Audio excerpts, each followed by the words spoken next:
A very warm good morning to all of you. And that was a rather very embarrassing long introduction, but nevertheless, thank you for that.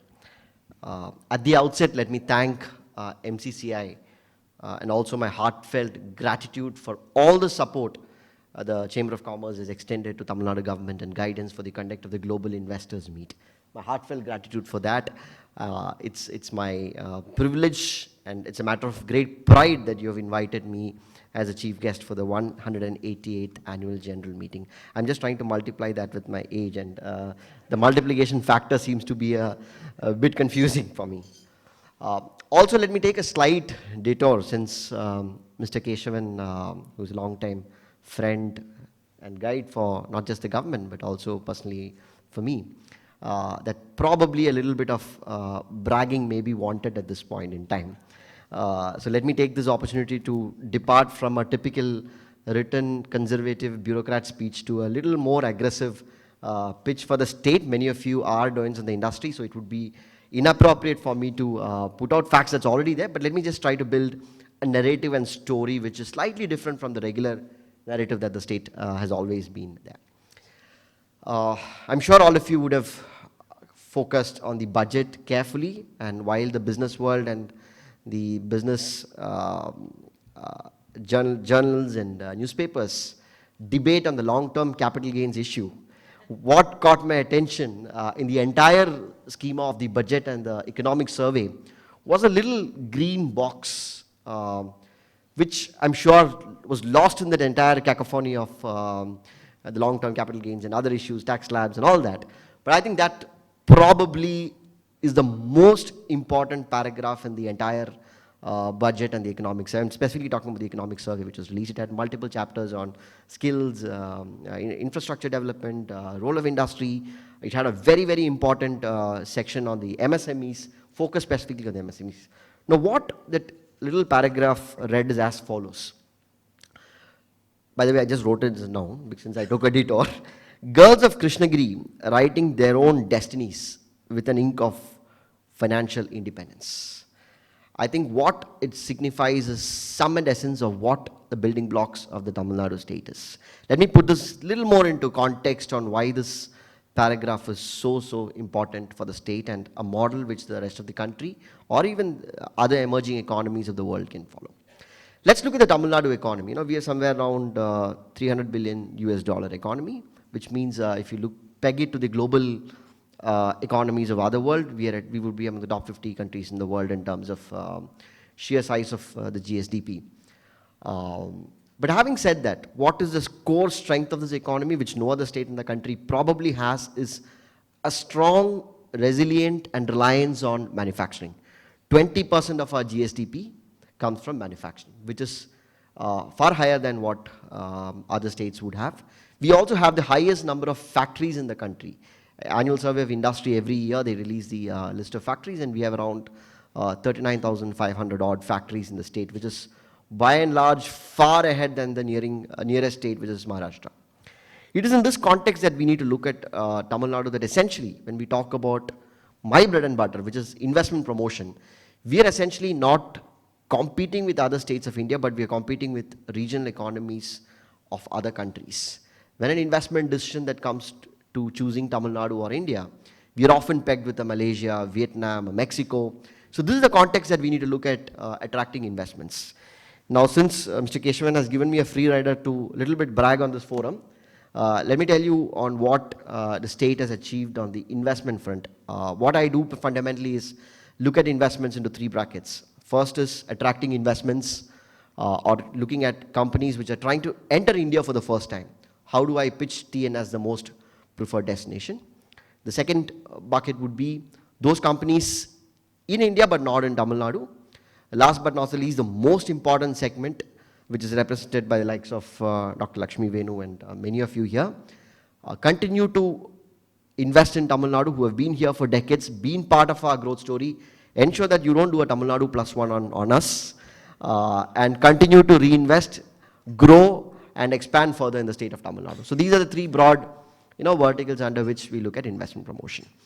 We've been doing fairly well on all three fronts, and as most of you within the industry know that the global investors meet was quite a success in terms. We didn't go for astronomical figures, which is more than the GSDP of the state. What we restricted ourselves was to whatever projects can be grounded, a modest 6.64 lakh crores, out of which we're looking at, Honorable Minister also highlighted that we're looking at a 70 to 80% conversion rate, which by in itself is a fairly good number. What we have achieved over the last few years is a phenomenal growth in a couple of key sectors. As an investment promotion agency, we look at attracting investment on the capital-intensive industries as well as employment-intensive industries. Let me get back to the Krishnagiri story. I'm just trying to link the story together. 8 districts in Tamil Nadu contribute to 50% of our GSDP. This is phenomenal in terms of spread of contribution to the overall GSDP. Compare this to Maharashtra or Karnataka, which are the states that is comparable to our size, scale, and the might of the economy. It would come from 2 to 3 districts. It's intuitively known, but empirically, when you look at it, 8 districts is a fairly large distribution. Recently, we saw a very, very interesting phenomenon. Highest number of startups in Tamil Nadu, district-wise. Number 4, a little known district called Tirunelveli, where I've spent 5 years of my life. Highly unusual suspect. It's not the usual suspect. How did that happen? Definitely there are spillover. There's an entire startup culture which is coming into tier 2, tier 3 cities. Now, all these, nuances of how the economy is growing makes Tamil Nadu a very, very different ballgame. In the last few months, we've had companies entering India for the first time choose their locations in Chennai. Both, not just in manufacturing, but we've been doing fairly well in the global capability center space and R&D. As a state, often mentioned here that as a manufacturing capability, today we know that the entire Apple value chain has been disrupted and much of the iPhones that you carry is actually manufactured just a few kilometers away from here in Sri Perumbudur and Krishnagiri. What Krishnagiri story offers is 40,000 jobs which the Tatas have just signed up for the global, as part of the global investors. It's massive. It's disrupting the entire value chain out from China and creating a new ecosystem altogether. Krishnagiri or Hosur has always been known as a industrial hub, but what this is going to bring is a completely new era of growth. The same is the case with Thoothukudi and the Tirunelveli belt. Let me tell you, in a span of 60 days, 2 global OEMs, Tata Motors and VinFast, announced a greenfield manufacturing facility, unprecedented anywhere in the world post-COVID or even pre-COVID. I don't think 2 greenfield OEMs would announce their entry in a single state. I'm not even comparing a state, I'm just comparing regions. I don't think even in the US you would have 2 global giants or 2 global OEMs announcing that. This is apart from so many other investments. So this is a scale and confidence that the state government pitches to the global investors. But let me tell you that, let me just brief a little bit on, or dwell a little bit deeper into the electronics story. This is phenomenal. What we see today is unprecedented. Today, electronics sector seems to be the largest employment provider, and we've just scraped the tip of the iceberg. We were at around 1.26 billion US dollars of exports in 2021, FY 2021.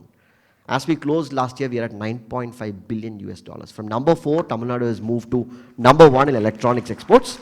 Thanks to the Apple ecosystem for sure, definitely, but it's just not the Apple ecosystem. Cisco announced their manufacturing of routers outside the US for the first time, and they announced, the CEO when he was in Delhi last year, he announced that this will be from the state of Tamil Nadu. So as a manufacturing prowess, the assembling part is there. We've cracked it. We have cracked that code for assembling. But what next? We need to move up the value chain. And for that, we are competing with the global value chains. We're trying to disrupt the global value chains and bring them en masse into the state. Another sector which we have done phenomenally well has been the non-leather footwear. Much of your Nike, Adidas, and Crocs that your kids or you would wear are manufactured in Tamil Nadu, which is why last week when the UAE Minister of Economy was here, and he's a marathon runner, it was apt that we thought that Honorable Minister gifted him a Nike shoes, and he was surprised that this was actually manufactured in the state of Tamil Nadu.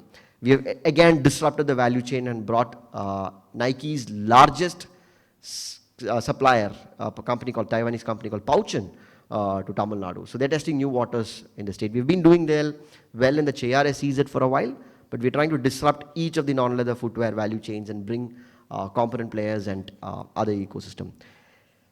Club it with a well-balanced regional growth. There are broad clusters that we're trying to develop. One is the Chennai Hosur, and in between now with the Tata Motors Jaguar Land Rover being announced in Panapakam, which is near Vellore, what we would see is a ribbon growth from Chennai to Bangalore. The Chennai-Bangalore Industrial Corridor would be coalescing. And then you have the Madurai-Trichy belt. Trichy would see a fair bit of investments over the next few months.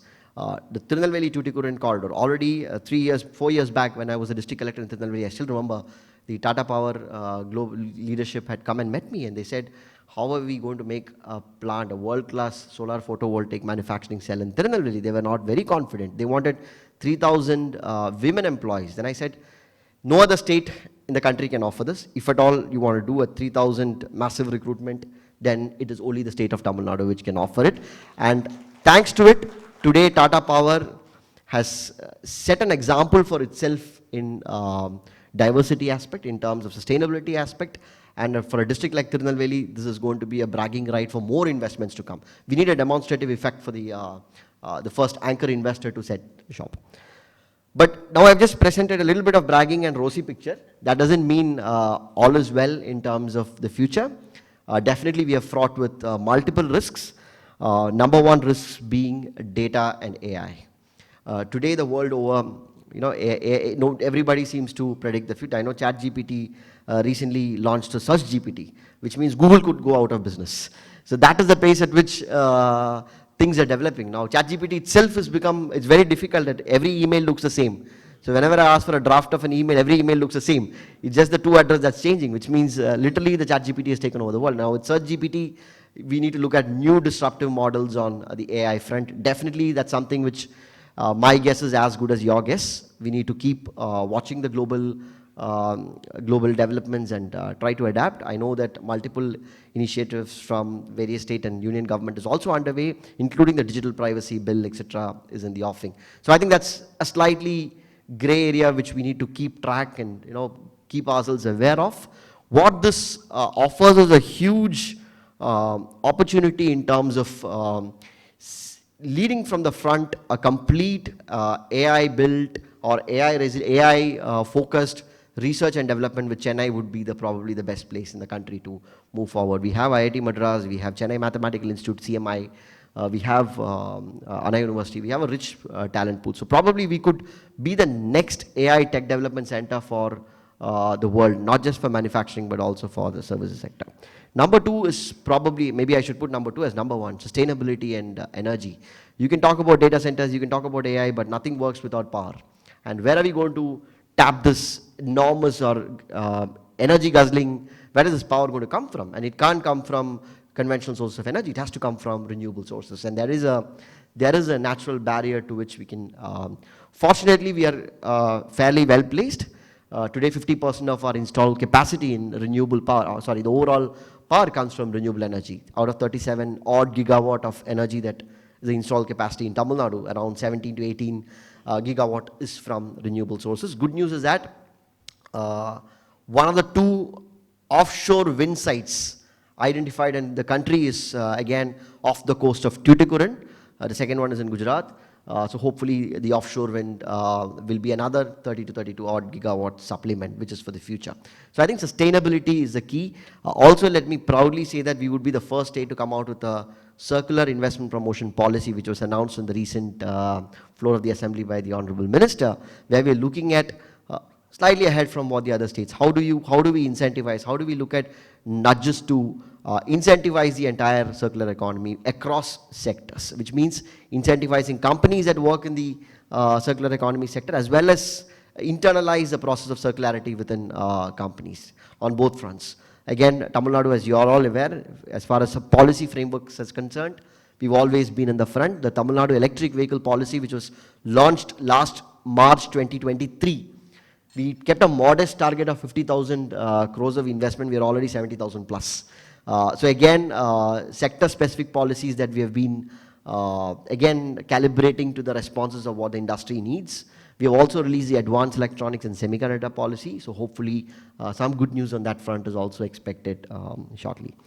Third is probably geopolitics, which could be another disrupting factor for the state. And let me tell you why it is very, very important in today's context. Bulk of our employment generation comes from the MSMEs in the state. And that is probably the backbone. And with regulations such as CBAM, the cross-border adjustment mechanisms, and other FTA agreements, and these are global disruptions for which our industry needs to be fully updated on. CBAM will have a far-reaching consequence on our MSME sector across industries. Here I would request organizations such as MCCI to come forward, and maybe we'll jointly organize sessions for the MSME and the large industries together, so that we don't lose out due to these global disruptions. It's important our industry keeps track. Global corporations will be able to keep track of it very quick. They have their own teams to look at how. They're also a powerful influencer in decision making at the high tables in the world. But I think the MSME needs fair hand holding, and this is where guidance will be more than happy to come forward and offer a joint platform to do this. Skill and talent. Dr. Lakshmi Venu rightly pointed out flagship schemes such as the Nan Mudalvan, which has been very, very successful in offering talent. Again, skilling and talent is something which is very, very close to the state government's ambition on achieving the $1 trillion economy, for the simple reason that 22 of the top 100 universities in India are from Tamil Nadu. We have the highest gross enrollment ratio.